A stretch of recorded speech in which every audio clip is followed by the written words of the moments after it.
right standards, right education system. I'm the former Frank Key. Of the Northwest Pass, we really need somebody different. Your career, you're used to winning a lot.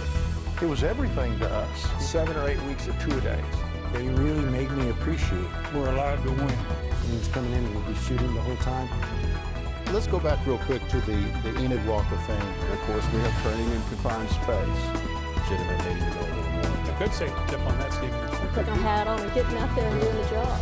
Television model that you watched growing up. Houston, this is the International Space Station. City Connections begins right now. Hello again and welcome to City Connections. I'm Steve Kime with the City of Enid. Thank you for joining us today. My very special guest, they're all very special, but this guy is extra special because he carries a badge. It's Captain Bryan Skaggs is my special guest. Captain, Steve, thank you for being here today. We appreciate your time. We want to talk about body cameras today, but before we do so, off camera we were just talking about your tenure with the City of Enid, and the years are mounting up. So how many years have you been on? Is it okay to say on the force? Is that the appropriate term? That would work, yes. Okay, so with the department on the force, how many years, Captain? I'm in my 29th year with the Enid Police Department. Wow, that's very impressive. Well, we appreciate your service, and I know that you serve our country as well. Tell us a little bit about your military background. I joined the Air Force in 1984. I spent 2 years over in Greece in signal intelligence and came to Vance Air Force Base as my last duty assignment, where I brought in computers to do the flight scheduling and flight operations. Okay. So tell us how you, I guess, made the transition into law enforcement. Was there a time when you were 8 years old and said, you know, law enforcement is for me?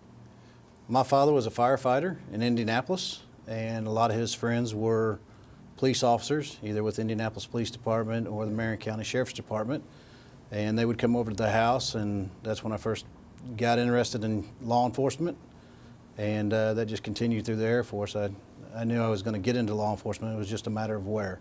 Sure. Oftentimes when I talk to different individuals that have served in the fire department or in police department, it seems like there's been a family connection or someone close to them that they had access to as they were growing up. Well, we appreciate your service both in the military and also here at the City of Enid.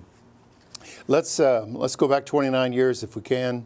Can I call you Bryan or is it strictly Captain? It's Bryan. Okay. Well, Bryan, let's go back 29 years. And what comes to mind if I say, you know, what has really significantly changed in law enforcement from 2017 to 29 years previously? Is there anything that just comes to mind it's really different now? Technology. Okay. Everything we do anymore has technology attached to it. When I first came on, everything was handwritten. Tickets were handwritten, reports were handwritten. There were no computers. You know, now we've got computers, we've got digital ticket writers, we've got body cameras, we have digital ticket writers. So just it's advanced so fast, and now we have tablets in the car, so everything's computerized nowadays. And it's all to help the officer do their work. When you have risen to the ranks of captain, and I'm sure you have other aspiring goals as well, but as for the young person that's watching this interview today, Bryan, and they go, well, there's Captain Bryan Skaggs and have a military background and interest in technology and so forth. What would you say to that young person that's considering law enforcement? What are the key ingredients, do you think, that young person or just individual needs to have to enter the 2017 high-tech law enforcement age? Well, start off with good grades, good education, keep your nose clean, do what's right, and make it a goal, you know, focus long term, and make that a decision. In the college curriculum, and you'll have to educate me on this, Bryan, but when you talked about getting all the education that you can get, variety of individuals have degrees, and I'm not sure what the term is, you know, a degree in maybe law enforcement. I'm not sure what the term is, but it has education, at least higher education, has it really expanded the fields when it comes to law enforcement? I mean, I guess you can go to FBI school. There's just probably all these different branches of law enforcement. Criminal justice is always good. That's the term. Thank you. Of course, psychology, business management, anything that'll help you. This is a business. We operate a business within the city of Enid. We just operate it in a different manner than most businesses operate. Right. There could be someone watching the show today and they may have their first year of college out of the way and they've just been kind of straddling the fence on this law enforcement, but knowing criminal justice and other things they can do might help them out. Well, you're here today and we're here today here on City Connections to talk about, there's a fundraising effort underway to provide body cameras for the Enid PD and all the officers. Let's start at the beginning, Bryan. Why is there that need, or why are we at this stage in our lives that there's the need for body cameras?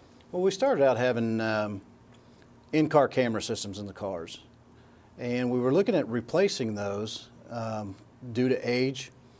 And in looking at that, originally I thought, we could put a lot more cameras on officers by body cameras. They're a lot cheaper. In-car camera system runs $5,500 to $7,000 a unit. Now, are these the dash cams that you referred to? Yes. Okay, so they sit on the dash. Okay. So we started looking at that about 2 years ago, and I spoke with the chief and asked him if I could look into the body cameras. About that same time, Gary Young and David Grissett had been watching the news and seeing some of the events happen throughout the country. And they kind of made it their mission to ensure our officers had body cameras. And that's kind of how the whole fundraising campaign started.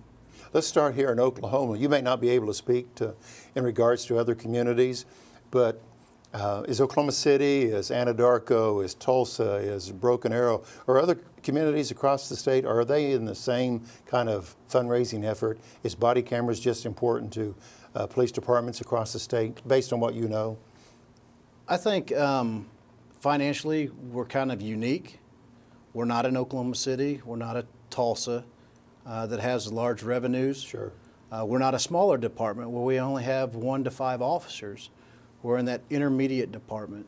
And so our finances do not facilitate the purchasing of body cameras at this point in time. Okay. So that's how the fundraising campaign started.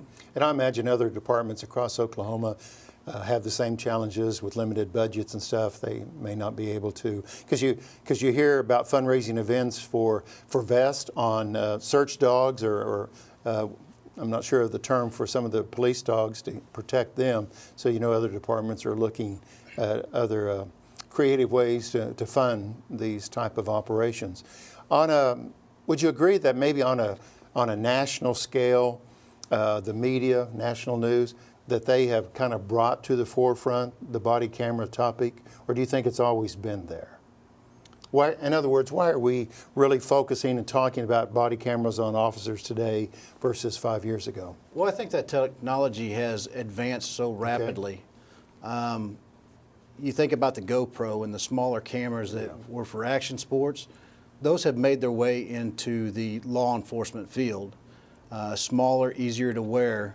5 years ago, 10 years ago, that wasn't an option. You think about the larger cameras you'd had to carry. So I think technology has precipitated a lot of that, but I also think news media has also contributed to the factor of needing body cameras. Well, let's talk a little bit about the catalyst that really prompted this fundraising drive here in Enid. We'll talk about the fundraising specifics in a moment, but can you pinpoint when this fundraising effort discussion started? You mentioned the other two gentlemen that was kind of created or the catalyst in getting this going, but was there a particular incident that you can recall to say, we really need to get body cameras on the force?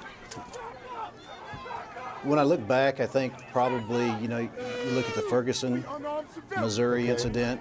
It wasn't any incident that happened in Enid. It was a nationwide advancement of body cameras, cell phones. We have people videotaping or recording officers on the scene. Right. Well, those are all edited before they ever hit Facebook or any of the other social media. So what better way to protect ourselves, protect the community, than have our own body cameras? This may be obvious, but I want to ask the question anyway. What do you hope to achieve with the body cameras on the officers here in Enid? Protect our officers, protect the citizens. It's actually twofold. Okay. Protection is key. Is there any other thought, or is there any other, let's say, benefit besides the protection? Is there any other benefit of having those body cameras? Well, it's irrefutable evidence. And that's big within the municipal court system. It's large within the district court system. So it benefits everyone. Yeah. It's interesting how cameras continue to play a role in our communities, because if you watch the local news, someone may have walked out of a particular store with the TV, and here they're walking out, and they're on videotape. You know, there's cameras everywhere, so you're right, those cameras have played a significant role. Well, let's talk a little bit about the effort here on body cameras. What are some of the details in regard to this fundraising effort? It's been underway for several months. You have a particular goal in mind, and you want to reach that goal, but you haven't set an end date, if you will. But what are some of the particulars on the fundraising? Well, about 2 years ago, we knew the data that was going to be coming in off the cameras. We were going to have a larger server. So 2 years ago, I purchased the server, and that server is expandable to 504 terabyte. Well, that's in place. We don't have the memory bought. So part of the fundraising effort is the infrastructure for pulling in that data and storing it. Unfortunately or fortunately, we have to store it because it is evidence. And then the other portion of that is actually the body cameras. Okay. My special guest today on City Connections is Captain Bryan Skaggs of Enid Police Department, and our topic of choice today, again, is the fundraising effort underway right now regarding body cameras. Captain Skaggs, let me ask you this. We'll have your phone number on the screen here in just a moment, but how can people help? Corporately, there may be an organization that said, you know what, we need to help Enid PD out on this, or individually. So how can people help? We're looking for donations, of course. In the 2 years, or about the last 18 months, we've raised approximately $32,000. Our final goal is $70,000, so we're almost halfway there. We're just looking for those final donations to come in so we can complete this fundraising campaign, get the body cameras on the street by this summer. And if anyone has questions about the fundraising campaign that's taking place, you can call Captain Skaggs at 580-616-7022. Correct. And give Captain Skaggs a call, and he can help out. Besides a big check that someone can write for you today, are there any other fundraising, say events, dinners, or anything that Company A has said, you know what, we're going to help out and we're going to do a fundraising? Is there anything in the near future that's going to take place, or maybe an organization wants to help? Right now, there's nothing set in place. We've had several over the summer that have brought in funds. Can you share with us some of the summer events that raise funds for you? We had an event at Oakwood Christian Church that was put on by the Realtors Association. Okay. We had a dunk tank, dodgeball tournament, different games for the kids, and all those funds came to the Enid Police Department for the body camera program. Okay.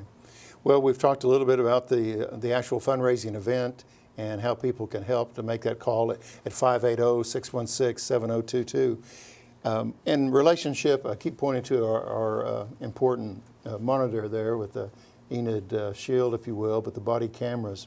We're talking about protection for both the public and also the officer. Is there anything else that we need to discuss in regard to body cameras?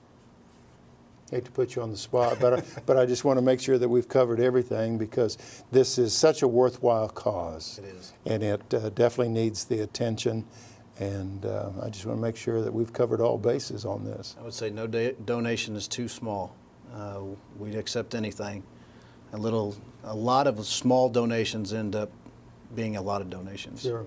And we know this may be a challenging or a competitive time of year for funds due to the holidays and stuff like that. But as Captain Skaggs mentioned, the goal is around $70,000, and they'll continue to raise funds until they reach that goal. So, Captain, appreciate your time today. Thanks for having me. And you're looking sharp. You always look sharp. So he's one of the sharpest looking captains running around here at the Enid Police Department. So keep in mind, if you want to help out, you can call Captain Bryan Skaggs at 580-616-7022. And you can discuss fundraising opportunities, and you're more than willing to take that big check, right? Absolutely. Very good. Thanks for being here today. Thank you. And thank you for being with us here today on City Connections as we talk about the fundraising event for body cameras for the Enid Police Department. Until next time, this is Steve Kime with the City of Enid. Make it a great day. Thanks, everyone.